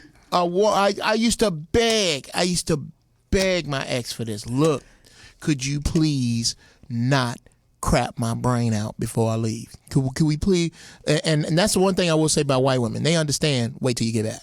Wait till you get in the car. So let me ask, Sisters, not so much. how does a child, Dr. Goulston, how does a child, a boy or a girl, unenmesh themselves? Isn't it difficult? Yes. I think it goes back to that metaphor. You know, you can't watch the TV show you're starring in. Doc, how do they go, God damn it, mama, you and your evil ways? I hate to say it, they move out of town. Yes. Wow. Wow. I told you, get a second job, secret second job for your U-Haul truck. No, really, because it's kind of like when you live in a home, you live in everyone's personality, and the woman does. You know, like you just said, when a dad has a bad day, he wants to be left alone. When a woman has a bad day, everybody has a bad day. And so when you live inside a home, you live inside each other's personalities, and when you live inside that town, then people just sort of assume things. But if you can just move that distance, then they're not able to make assumptions, and you're able to sort of say, I'd really like to, but I'm just too far away. And it's a shame because with these kind of women, if you don't move out of town, you can forget it. You better believe it. You can. Dude, speaking of moving out of town, that's if I look back, hindsight is 20/20. I really think my very first marriage, when I was too young to be doing it, would have worked out if I'd have been this smart. I was just hell bent on my career, and I lived way out in San Bernardino. What I should have done was left comedy alone for 6 months and got a secret second job. And all I'm doing is stacking money till I had about $3,000 at the time. Escape from the relationship. No, I'm gonna pull up in front of my house with this U-Haul truck. Already got a new place picked out. Now, I'm putting my shit on here first. Either I'm moving or we moving in 2 hours, and you can make that choice because we were too close to her mother. You know, and it's like the doctor said, it's interesting. All the things we've talked about on the show today involve being in a bubble. This is what people forget. This is what people forget. When you are in a relationship or in a family, you are in a bubble, and everything in there becomes normal. To kids who are abused every day, it is normal. It is normal. You will adapt. The mind will adapt to a sense of normalcy. This and makes that becomes, sense. I get my beatings that about becomes relative 3:45. to the point where when they're taken out of that environment, everything seems abnormal. And so here's the thing: the person who's running that bubble, whose personality is the most dominant, on some level knows and does everything they can to break you down and prevent you from poking your head out of that bubble. Because when you poke it out and you look around, it's going to be really hard to get you to go back down in that bubble. And They that's why doing you bubble have to get out. security? You have to get out of the bubble. Especially, just look at that bubble analogy is great. If you're in a bubble and the person that dominates and dictates who does what in the bubble, if they're doing that from a space of hurt, right? If they're doing that from a space of hurt, now shame becomes a tool to motivate the going and comings of the people you're now in control of. Here in Yes? Hurdyville. Shame and eroding the healthy part of the ego, the part that says, I can do it, I can be successful, I can, like you said, with these children, especially like say it's a girl, they feel like they cannot make a decision, or the boys, they feel like they cannot make a decision. The ego is so worn down, they cannot make a decision Right. without this person. Your house is the hurt You're locker. dependent. You guys live in the hurt locker. There's something else going on that I gotta throw in some biology here because a lot of women are about. He's a doctor. Oxytocin and estrogen. Oxytocin is about bonding. It's what keeps a mother looking at a woman, looking at a baby that she'd just like to throw out the window and is screaming and thinking that baby is so cute. That's that oxytocin. You just bond. And estrogen's about building something. You take a house and you build it into a home. And men can't do this for themselves. That's why we need these women. Now, men are about testosterone and adrenaline. And testosterone and adrenaline are about aggression and power and going out there and grabbing what you need to give that woman to build that home. And so we sort of need each. And the sad thing is we know we need that to complete a life, but then when either of them really act up, when the testosterone, the adrenaline tries to trump the oxytocin and demeans the woman for closeness and bonding and stuff like that, then it just creates problems. And the key is, I think if we just accept that we're different and we need each other and we can't have a full life without each other. But Absolutely. different is the enemy for most people. Look at America. Shit's different. Fuck it. Let's kill it. That's how we get down. Yeah. So different is scary. That's wherever there's difference, there's fear for most people. Absolutely. Let's just acknowledge that. Here's a question. Are mama's boys the byproduct of an insecure, lonely, and or bitter mother? I think they could be. Let's go deeper. I think they could be. I think the other thing is you have to remember that these mothers really honestly feel like they are doing what's best for their child at a certain point. They really feel like that's their intention. You know, that they're, I just think in America, women and motherhood are sometimes beyond reproach. And just because you a mama You get a pass. don't mean you good at Yes. it. You It get a don't mean pass. you good at it. No, it's just true. Not Just- every mama is a good mama. Just because your birth canal works does not make you fantastic at motherhood. Right. And then when you start controlling Absolutely. and impeding on relationships that are necessary for the development of your child, you have now crossed over into bad mamahood. 100%. But going back to what you said about thought and consciousness being in the same place at the same time, that thought and that manifestation are so strong. So what I'm saying is, if you come up against a belief, that's a fight. This mother believes that she's doing what's best for her child. Right. Whether or not that's accurate, the belief is so strong, it becomes action, it becomes environment, it becomes all these things. Mother, materialize, matter, all of these words are related. That's why I'm afraid of a woman with a hurt heart, because she will manifest a whirlwind of fucked up experiences to live that shit out. And it's powerful because, again, it's not about the physical strength with women. It's about the emotional strength. The ability to emote can just decimate. Yes. Oh, my God. And we really, people always say this to me when I work in teams as a therapist, and sometimes they're like, you're hard on mom. I am, because they need to know their power. They need to know their power. And they get on me for that, Thea. Thank you. They need to know their power. You have the power to create, and you have the power to destroy. And if you're unaware of that, the destruction is catastrophic at times. And it's different than male destruction. Oh, they like the Incredible Hulk.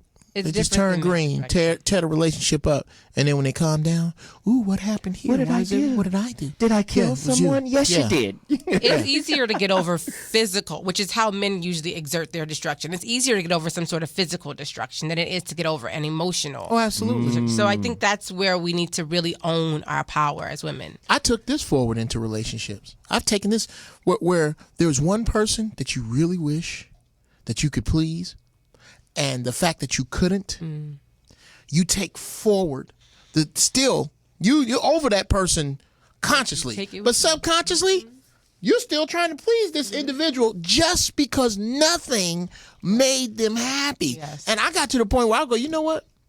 Nothing makes you happy. Nothing I do? All right, well, then I'm free. I can do whatever the fuck I want. Why, if I know that absolutely nothing I do is going to ever meet this mark, then that means all this shit up under here is wonderful. This is where I'm just going to start living. I'm going to start doing whatever the fuck I want to do. Some people are like putting water in a bucket with a hole in it. It just does not matter how much water you pour into it. It's not about that. But going back to what the doctor said, I do believe that we have forgotten how we intersect and how we connect in male-female dynamics, because I feel like in order for me to be the fully developed, amazing woman that I'm supposed to be, I need a partner that knows how to create that space where I can feel safe to become that. And I think that's a balance. Or we have to be careful in the word selection, co-create Co-create. that space. Because what happens is a lot of women think and materialize because they're emoting onto that. It's his responsibility to create that space. No, it's yours too. Because in your participation, you create the reality you want to participate in. But if you're sitting back going, no, you do it, now you're not responsible, or you have an out its to say it's outcome. his fault because he didn't create the environment. Yeah, I think it's like if the man constructs the box, woman fills it. You know, and I think that's how I view it. And it is a co-creation because the whole entity will be our creation, but I need a box to fill. So You a friend of understand? mine once said before that women are an empty vase waiting to be filled, and they become what the man fills her with. That's what sounds like you're saying to me right No, now. I don't think it's the Please same. clarify, damn it. For instance, you know, I've always said, like, Shut up. I think they're both what they are. They are what they are individually. But when you put them together, they become something else. And that's how it is. They both exist. I mean, if you really break it down, if you go with the Adam and Eve narrative, you know, if the woman was the rib was a rib. It was what it was. It was whole. We going to church now? I'm just saying that the man was short a rib. So Short a rib, or he was gave her a short, rib? there was a rib short. There was a rib missing, right? Really? Wow. There's a rib missing. Now the rib is still a rib, but brother, you were rib short is what I'm saying. So they What is need the Hebrew to. word for rib? I don't Doc? know. He's Hebrew, Jewish. Veal chop. Veal chop. What kind of Hebrew? It's your Damn fault for Hebrew assuming he went cannibal. out. No, something I want to introduce, and Short ribs. we'll make this a whole show, because part of what I'm hearing is guilt trips. That could be a whole. Let's do a Yes. whole show on that. Is someone guilt tripping you? How do you break yourself free from a guilt trip? And I was thinking, when we're talking about mamas and mama boys, I think Say it again, Doc. I think when you're talking about mamas and mama's boys, You don't even say it right. He did say it right. Say it like a black person, I Doc. liked it. Mamas and mama's boys. It don't even sound right coming out of his said it mouth. right. Okay. I thought he was okay. Thank you. Okay, there it is. Go ahead, Doc. let us remember that when we walk out of the studio, I am the majority and you are the minority. Yeah, you asked for it. Not around here. You on Pico, You dog. done lost your whole mind. The world is black. It's Yeah, a the few world of you black. white Yeah, folks. yeah, it's few, We yeah, surround that's all y'all. That is. Ah, you're just a mama's boy. Don't make us flip it around on you. Look here, don't ever call me no mama's boy. You white, you call me a mama's man. That's what Okay, you do. because I can't even. That's what you do. stupid. Go ahead. That I'm even sorry. makes it- Wake up in your trunk. What the hell happened? Anyway, what do you think about this guilt? Trips. What do you think about I guilt? like it. Here's a question: do you think a woman who's a mother can lay a more effective guilt trip on a child than they can on a man?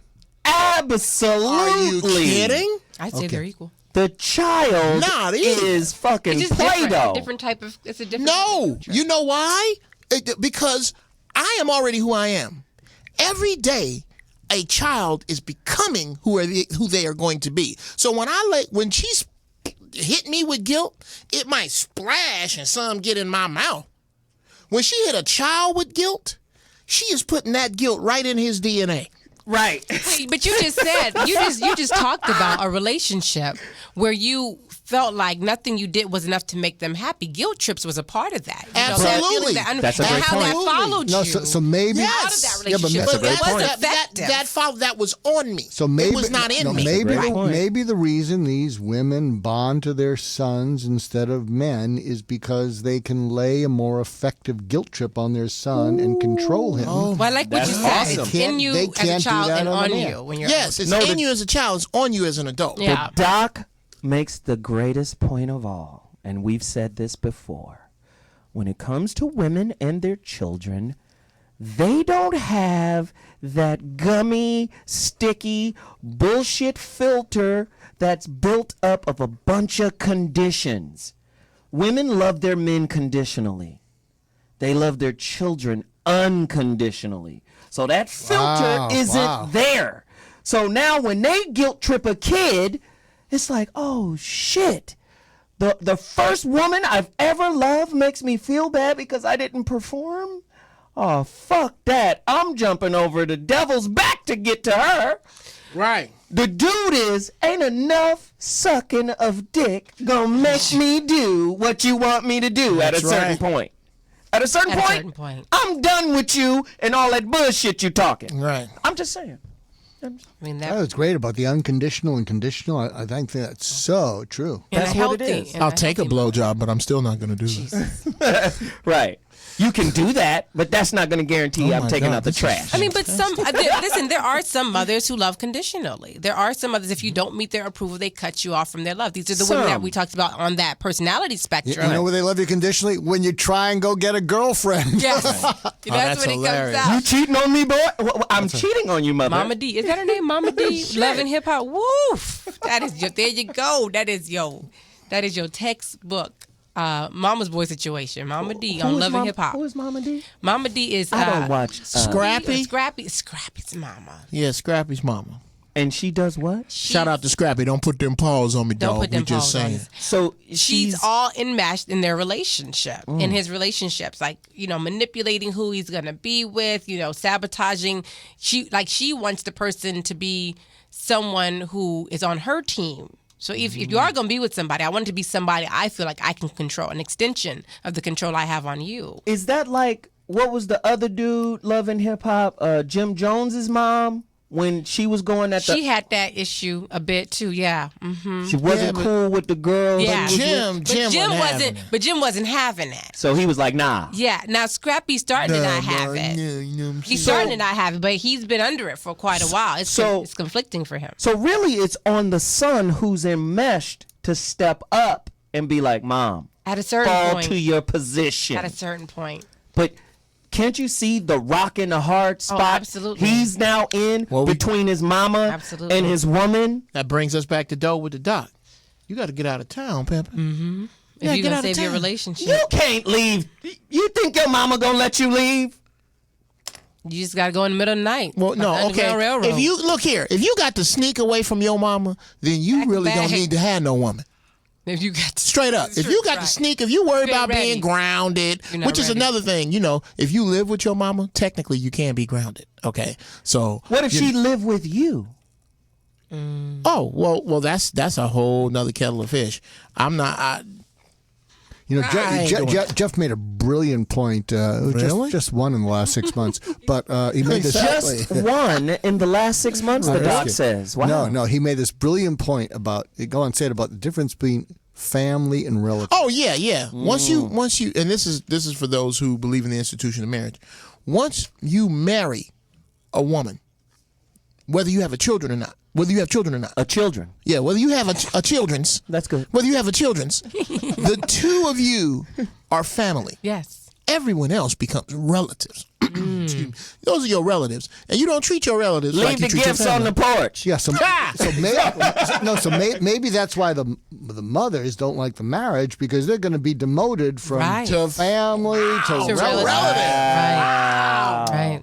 Ladies and gentlemen, we have a caller on the line. Tim Reed. The Tim Reed? Who are you? Oh, Talk to us, I'm man. great. How you guys doing? We're good, man. Good. What's up, Tim? Hey, from South Carolina, I just want to say I appreciate everything you guys do all the time. I've been listening for the last couple of months and finally got on the line. It feels great. I just want to say, in topic, I'm a product of a single-parent home with, just my mother, 2 sisters.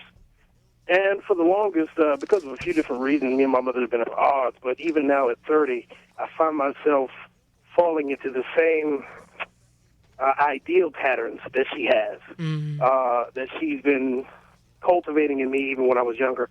It's one of those big things where, I didn't see how it was affecting my relationship, with my wife of 7 years. But now, as questioning a lot of the things and where I've got my values from, I see that she's had a hand in a lot of different things, even to my religion, my makeup, and a lot of the reasons why I'm still with, the people that I've been dealing with and been Absolutely. partially working with them as far as enabling and, and just sticking around where I probably shouldn't have, because she's instilled a lot of different things in me that I found to be part of my makeup. So my question really would be, is that always necessarily a bad thing because they have such a strong hand in us as males? Wow. Thanks, man. We appreciate you sharing. We appreciate the candidness. We're going to the next caller. Brian, you're on the line. Holler at us, man. Tell us what's going on with you. Hey, sir, how you doing? All right, all right. 38 years old, second wife. I would have to say that my mom killed the first marriage. I gave her too much leverage. Wow. How did she kill it? She was involved with everything. Every problem that I had with my ex-wife, I consorted with my mom, and she didn't separate me being her son and being a friend and trying to console me or give me some words of wisdom. It was more about how she would handle things, and I really didn't like the outcome, so to speak, nor did my ex-wife. So how did you get away? Did you have to destroy the marriage before you were able to get away, or did you? I mean, is mom still holding the reins of power? Actually, when my mom got involved, and it was my fault, I take full responsibility, the sex stopped in the house. Ooh. Oh yeah. You mean to tell me the woman can use the vag box as a means of control? You know, Well, You better handle your mama, Yeah, or because the yogurt flow is going to stop. oh my I God, threw my mouth a I little. cheated. no danky wanky. And my ex-wife ultimately ended up cheating. So the wife was dissolved. She was gone. Now I'm married again, and I rarely speak to my mom about anything that's going on in my house. Well, that's pretty smart. Wow. You know, we speak, we say hello. If she asks some intrusive questions, I'll quite bluntly tell her, "Mom, stay in your lane. I love you, Yeah. but you can't get involved with this." How's your relationship with your mother now? Does she understand like she had a lot of control and that she Incredible Hulk, the first one? Yeah. Does she Well- recognize that? Did she apologize? Is she accountable for anything? Talk to me. She didn't apologize. My father stepped in and basically told her to be quiet, leave that boy alone. Big Daddy, Big Papa. Hey, now you know you done toe man. shit up, right? Can I give you a tip to use? Can I give you a tip to use with your mom? You open to that? Sure. Take her aside and say, "I need your help with something," and then oh, that's fine. You could say, "I am dangerously close to avoiding you, and you're my only mother, and I have no control over it. And so when I get off the phone, it's not because I have something to do. I'm getting off the phone to get away, and I don't want it to end this way or go this way. And you have control over it, and I don't. So what would make me look forward to seeing you is this, and what's going to make me avoid you more is this.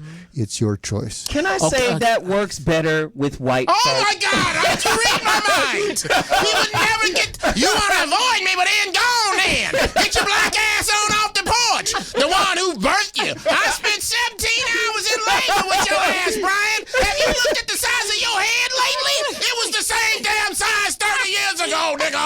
And I pushed your monkey ass out. And you gonna stand here on my porch, on my property, and tell me I wish my dog didn't know you. I'd stick him on you, right? Let me see if it'll. Duke, get his ass, Duke. Get him. Oh my God. Take your raggedy ass on, then. Take your monkey ass on, and I don't want to get no more macaroni, nigga. No more macaroni. Now give me the key back to my porch. Oh my God! It's You over. have never ever. That is ignorant on steroids. Apparently, have never ever offended a black mother.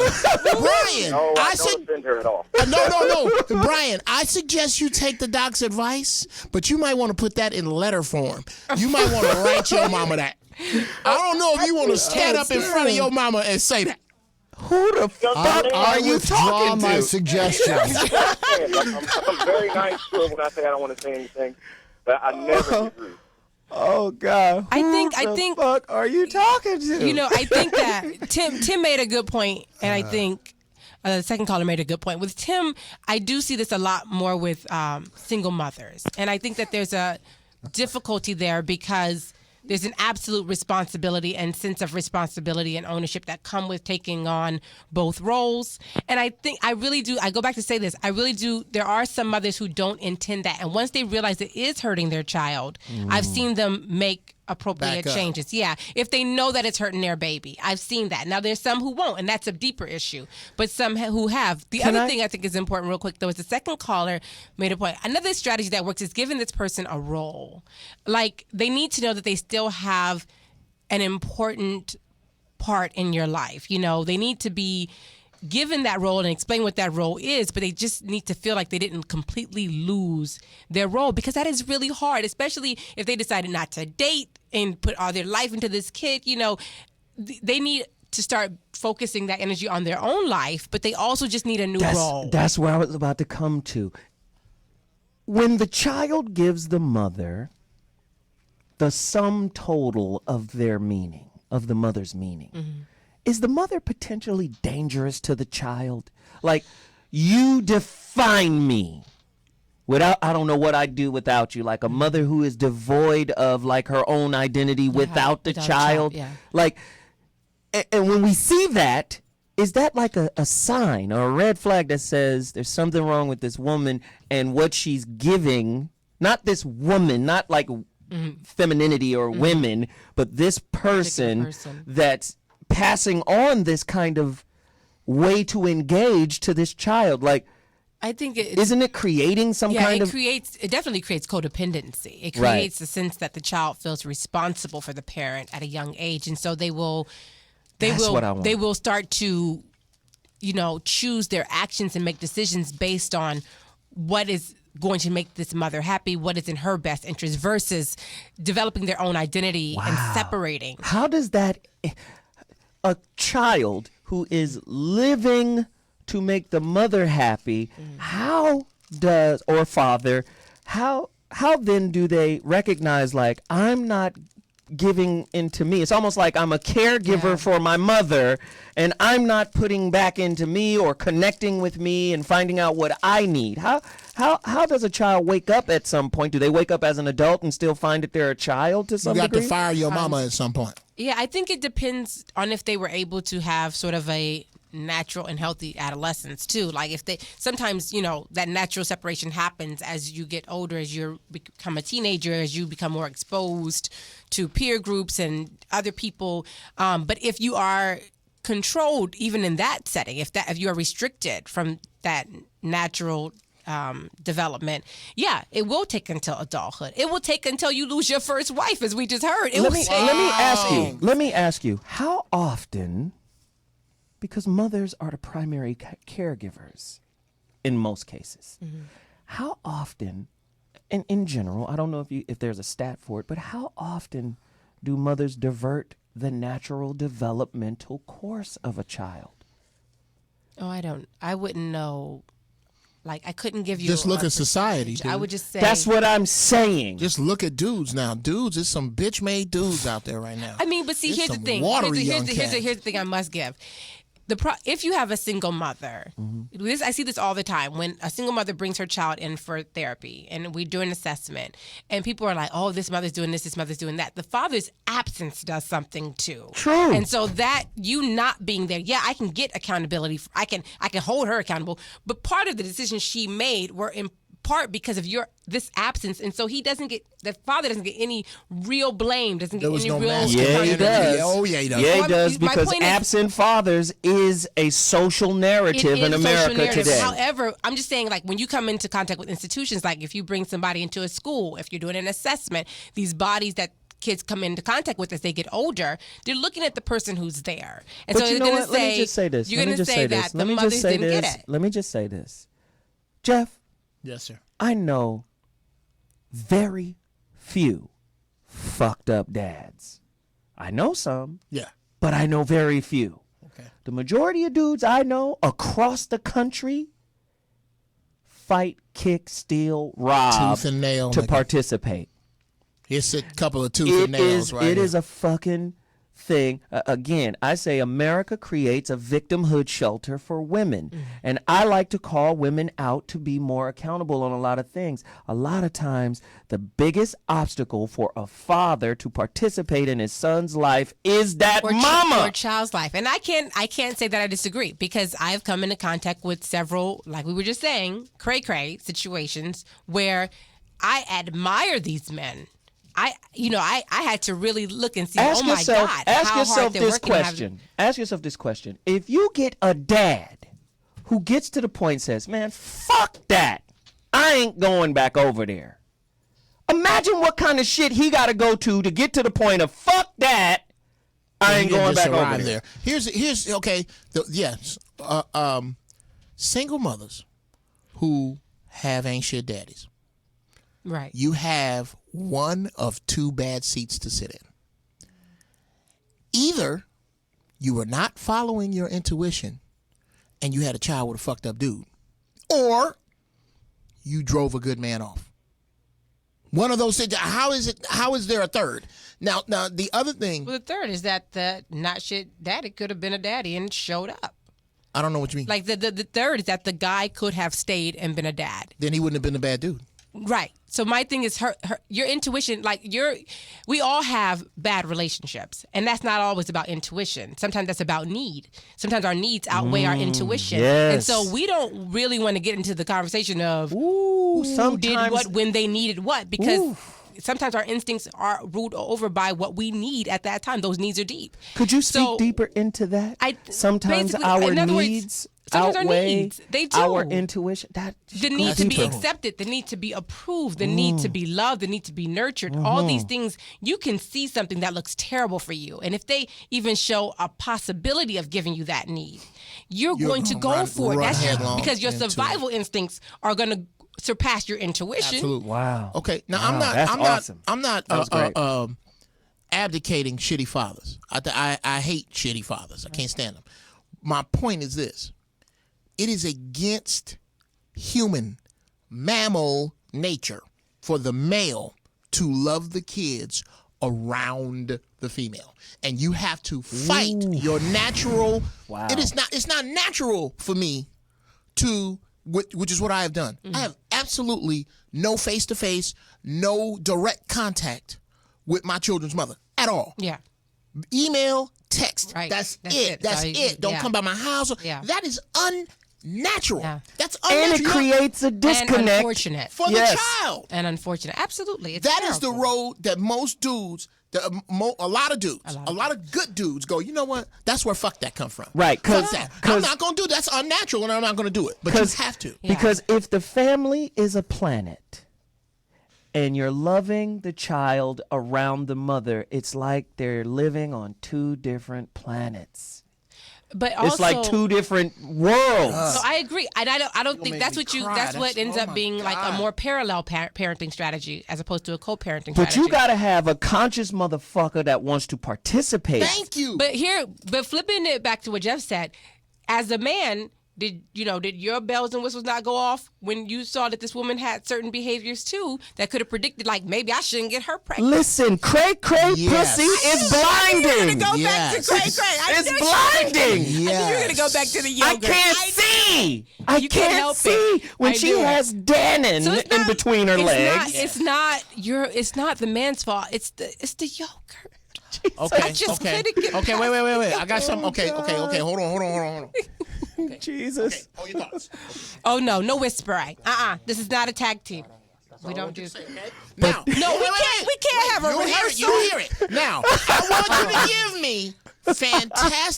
give me line them up in your head. Fantastic red flags that a man would see from Crazy Keisha. Get some crazy. Give me one. Very demanding. Stop. But that ass, nigga. Oh my God. That ass. Give me another one. Checking your phone.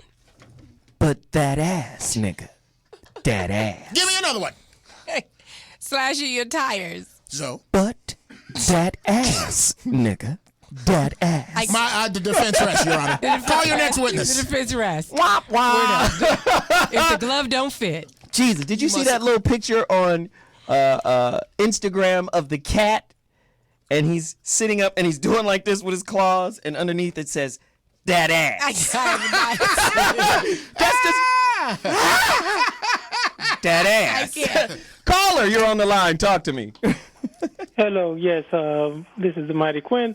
Peace to everyone in the room, sister and the brothers in the room. All right, now. Thank you, brother. Yes, I believe that, and this is going back on to what I heard in another show that Dr. Jewstone said. He basically said white men he shies away from relation and relationships. Those two things they stay away from. And I think because of the white man's rule over this society through government and, politics, it takes an effect on the black family. But black people need relationships, but we're operating in a realm that we don't belong in. You know what, brother? Thank you for the call. I appreciate it. That was a very deep point. Let him hang on. Yeah. This is what happens. We asked this question last week. And this is what kind of happens. I said, what if the African American community was raised in a socialist communist society as opposed to a capitalist one. If everybody's needs were taken care of, would the black woman be talking so much shit about provide and do for and work? Then how would that change the dynamics of our relationships if everything is taken care of? If you have medical, if he has a job, the state has already provided, you're a dentist based off of your school tests, you know, you're this, you're that. Everybody car got 24s on. Right, everybody's cool. We'd be back to our tribal affairs. You see what I'm saying? So what happens in a capitalistic society, we form 401k kind of relationships. Now we walk into it demanding and expecting defined outcomes, results. Hey, I'm not fucking with Can I you make one more unless you provide A, B, C, D, E, F, G, H. Do you understand what I'm What saying? is the man saying in that society? But that's what I'm saying. Both people are coming in with a list of demands. Yeah. It is an outcomes demand Corporate, list. not cooperative. It's corporate, not God damn it, girl. Shit. I love this. Go ahead, Mighty Quinn. I Finish just your love this thought. girl. Yes, my thought also was what the sister said. She said that women have needs, men have needs. We do. We need to see our kids. I don't think I said Women women had mostly needs. operate on what they want. Wait a And minute, if Mighty that man Quinn. can't provide it, tragedy. Never did I say women have needs. I said people have Okay, needs. people have Because needs, here's but the I'm thing. just saying that Here's the as a whole, Their as far needs- as when I'm growing up and examining my mother, my grandmother, my great-grandmother, which I was always up under my great-grandmothers, I examined all of them, and I can still picture back. It was always the woman running things, and you never got to speak to the father, or the grandfather was in the back room listening to jazz, and while you were sitting in the front room playing up under your grandmother.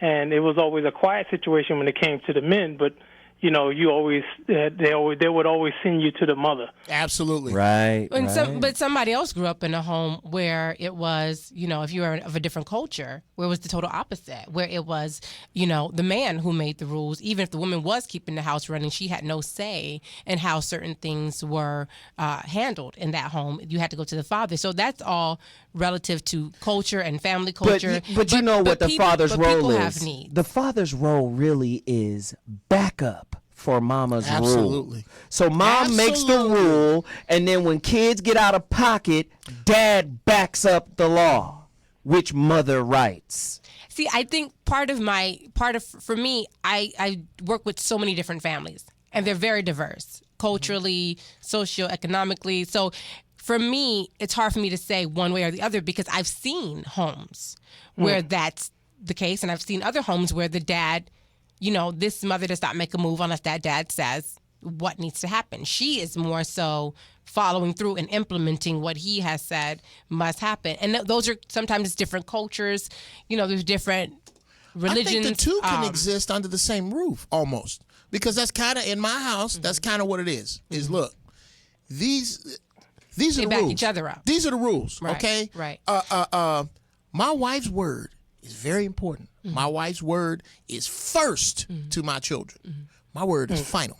If you come through, don't get daddy involved. Okay, That's the way it works, I'm trying brother. to Yes. tell y'all. That's what I'm trying saying. to tell y'all. Y'all need to be quiet. I'm trying to tell y'all that you can't have popsicles right now. You keep it up, daddy come outside. Everybody come in the house for 3 days. No popsicles for a week. For 3 days. Right. But I think that's Yes, sir. Yes, I think that's cooperative though. That sounds cooperative. Everybody has a role. Everybody knows how they can support each other. There's no disconnect between what mom and dad are saying.